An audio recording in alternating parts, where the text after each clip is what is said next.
Bánh canh cua món ăn ký ức, bánh canh cua khói quyện bay, ngạt ngào mùi biển, lòng say lạ thường, sợi mềm trắng ngọc tinh tươm, nước trong ngọt lịm, hương nồng gạch cua, giò gân dẻo quyện chan vừa, ninh lâu mềm gối, hương đưa quyện hoài, giò nạc thái mỏng thơm dai, đặt bên tôm thẻ, sắc mai đỏ hồng, cua đầy thịt ngọt manh mông, gạch vàng sóng sánh, đượm nồng nước trong, miếng chả cắt khéo thắm hồng, cờ am cam trắng trắng,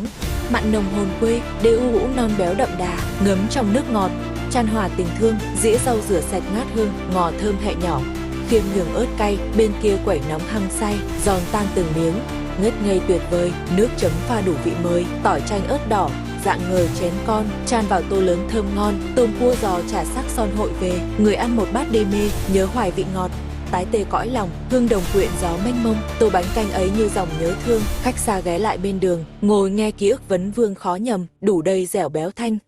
bánh canh cua đậm hồn trầm quê hương.